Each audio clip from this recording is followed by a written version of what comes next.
الحمد للہ رب العالمین والصلاة والسلام علی قائد الغر المحجلین نبینا محمد وعلی آلہ وصحبہ اجمعین وبعد۔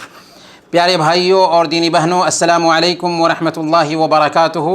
کتاب التوحید کے اس کلاس میں آپ سب کا استقبال ہے، اور آج ہم باب نمبر 50 پڑھنے والے ہیں، جس کا ٹاپک ہے اولاد ملنے پر اللہ کے ساتھ شرک کرنا۔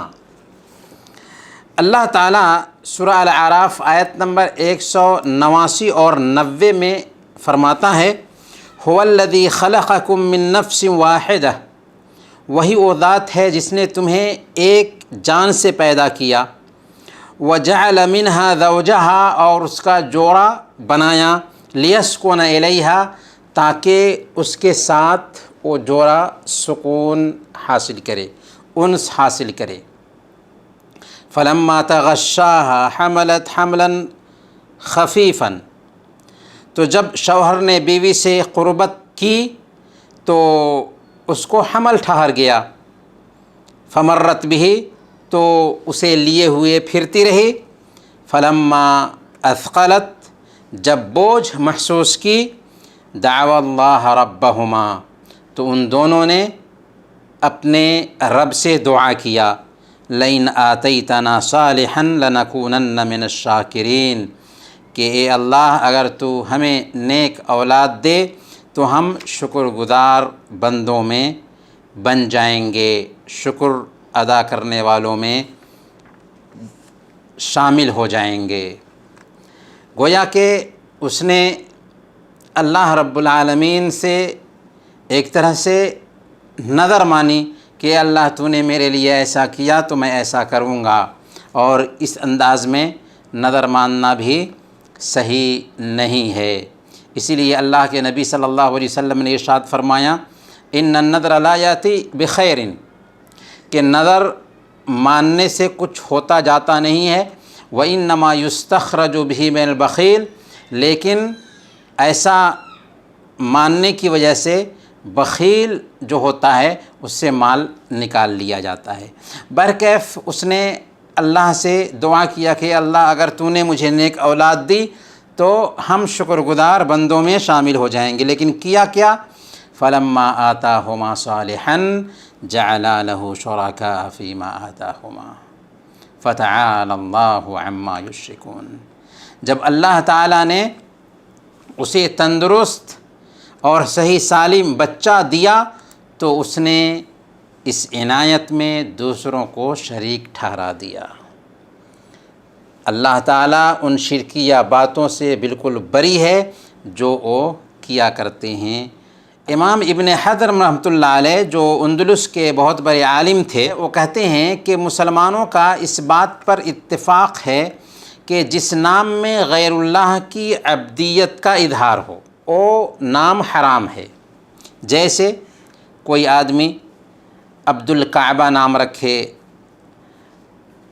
عبد عمر نام رکھے، عبد الرسول نام رکھے، عبد المسیح نام رکھے، یہ سارے نام رکھنا حرام ہے۔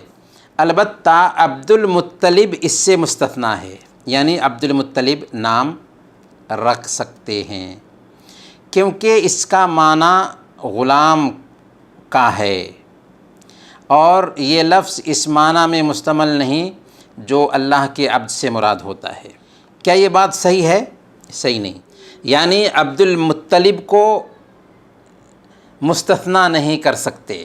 رہی بات یہ کہ یہ نام اللہ کے نبی صلی اللہ علیہ وسلم کے دادا کا تھا تو اس سے کچھ فرق نہیں پڑتا، اور اللہ کے نبی صلی اللہ علیہ وسلم نے یہ کہا بھی کہ انا النبی لا کذب انا ابن عبد المطلب، تو اس سے کچھ فرق نہیں پڑتا، کیونکہ اللہ کے نبی صلی اللہ علیہ وسلم نے خبر کے قبیل سے ایسا بیان کیا۔ اور نقل کفر کفر نباشد، کفر کو نقل کرنا کفر نہیں ہوتا، تو اللہ کے نبی صلی اللہ علیہ وسلم نے نام کو نقل کیا، ورنہ اللہ کے نبی صلی اللہ علیہ وسلم نے یہ نہیں ثابت کیا کہ یہ نام رکھنا کوئی جائز ہوگا، نہیں۔ عبد المطلب نام رکھنا بھی جائز نہیں، اور اسی طریقے سے عبد عمر یا عبد الکعبہ یا عبد المسیح یا عبد الحسین وغیرہ نام رکھنا بھی جائز نہیں ہوگا۔ اس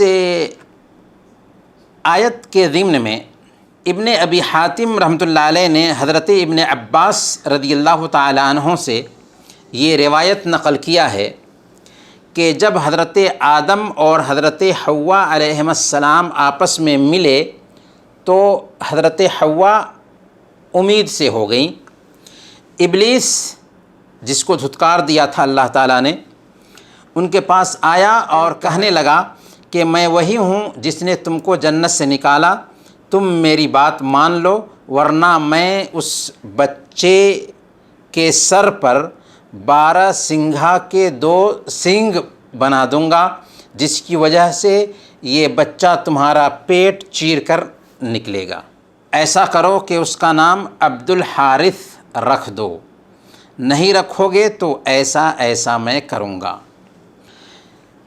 حضرت آدم اور حضرت حوا نے اس کی بات نہ مانی اور بچہ مردہ پیدا ہوا۔ پھر دوبارہ حضرت حوا علیہ السلام امید سے ہوئیں تو شیطان نے پھر آ کر وہی بات کہی، لیکن حضرت آدم اور حضرت حوا علیہ السلام نے اس کی کوئی بات نہ مانی اور پھر بچہ مردہ پیدا ہوا۔ جب تیسری مرتبہ حضرت حوا علیہ السلام امید سے ہوئیں، حمل سے ہوئیں، تو شیطان پھر آیا اور وہی باتیں کہیں کہ میں اس کے سر پر 12 سنگھا کے 2 سینگ بنا دوں گا اور یہ بچہ پیٹ چیر کر نکلے گا۔ تو انہوں نے تیسری مرتبہ بچے کی محبت دل میں پیدا ہوئی، چنانچہ انہوں نے بچے کی محبت میں اس بچے کا نام عبد الحارث رکھ دیا۔ شیطان کا نام حارث تھا، اس نام سے عبد الحارث نام رکھوایا۔ تو فجعل له شرکاء فیما آتاہما، تو گویا کہ آدم اور حوا نے شریک ٹھہرایا اللہ رب العالمین کا۔ لیکن کیا یہ بات حضرت آدم اور حضرت حوا علیہم السلام کی طرف منسوب کی جا سکتی ہے؟ کیا یہ روایت صحیح ہے کہ فلما آتاہما صالحا جعل له شرکاء فیما آتاہما، اس آیت سے مراد حضرت آدم اور حوا علیہم السلام ہیں؟ صحیح بات یہ ہے کہ نہیں۔ اس آیت میں آدم علیہ السلام کی اولاد میں سے کسی کا ایک عمل بتایا گیا ہے کہ 2 آدمی تھے جنہوں نے اللہ رب العالمین سے دعا کی کہ اے اللہ اگر تو نے ہمیں نیک اولاد دیا تو ہم تیرے شکر گزار بندے بن جائیں گے، لیکن جب اللہ تعالیٰ نے نیک اولاد دیا تو اس نے اللہ کے ساتھ دوسروں کو شریک ٹھہرانا شروع کر دیا۔ اور آج خود اس دنیا میں بھی ہم دیکھتے ہیں کہ ایسے بہت سارے بے اولاد ہوتے ہیں، دعا کرتے ہیں کہ اے اللہ تو ہمیں نیک اولاد دے دے، جب اولاد ہوتی ہے تو درگاہوں پر، مزاروں پر ادھر ادھر جا کر کے چکر لگاتے ہیں اور اس طریقے سے شرک کرتے ہیں۔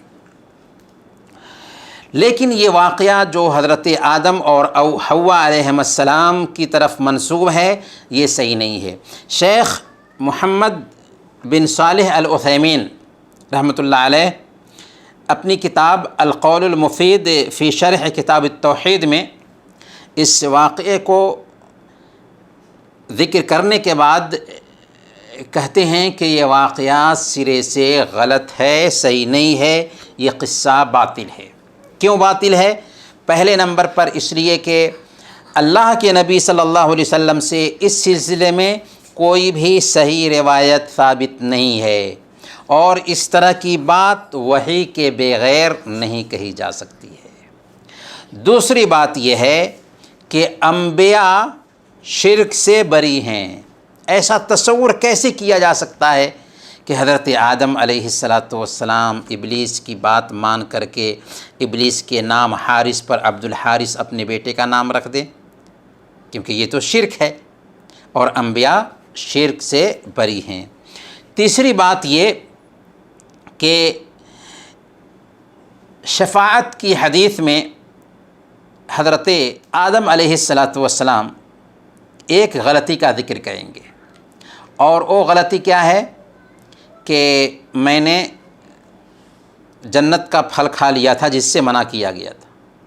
حالانکہ یہ تو اس سے بڑھ کر غلطی ہوئی، کیونکہ یہاں تو شرک کی بات ہے، تو یہ غلطی تو حضرت آدم علیہ الصلاۃ والسلام ذکر نہیں کریں گے، گویا کہ اس غلطی کی نسبت حضرت آدم علیہ الصلاۃ والسلام کی طرف کرنا صحیح نہیں ہے۔ اسی طریقے سے اس میں جو ابلیس نے کہا کہ میں 12 سنگھا کے 2 سینگ بنا دوں گا، اور اسی طریقے سے میں نے تم کو جنت سے نکالا، نکالنے والا کون ہے اور پیدا کرنے والا کون ہے؟ اللہ ہے نا، ابلیس نہیں۔ پھر اس نے کیسے یہ بات کہی، اور کیسے آدم اور حوا اس کو مان لیں گے؟ اسی طریقے سے اس میں اللہ رب العالمین نے فرمایا فَتَعَالَ اللَّهُ عَمَّا يُشْرِكُونَ۔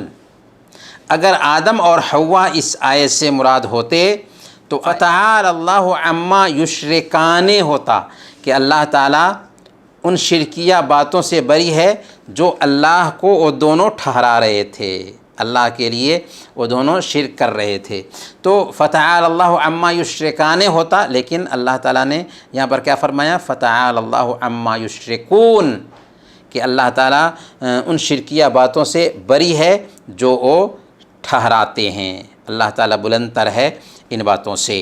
تو گویا کہ اس میں ذکر ہے آدم علیہ الصلاۃ والسلام کی عام اولاد کا، اس میں آدم علیہ الصلاۃ والسلام اور حوا علیہ الصلاۃ والسلام کا قصہ نہیں بیان کیا گیا ہے۔ پر کیفیت کچھ تفصیل رہی اس باب سے متعلق کہ اس میں اصل میں ایک عام انسان کی طبیعت بیان کی گئی ہے، جو اللہ رب العالمین سے کسی نعمت کا سوال کرتا ہے، اور جب اللہ تعالیٰ اس کو نعمت دے دیتا ہے تو غیر اللہ کا شریک ٹھہرانا شروع کر دیتا ہے، جو کسی صورت میں جائز نہیں ہے۔ بہرکیف اللہ تعالیٰ سے ہم دعا کرتے ہیں کہ اللہ تعالیٰ ہم سب کو صحیح عقیدے پر رکھے۔ وصلی اللہ علی نبینا محمد وعلی آلہ وصحبہ اجمعین۔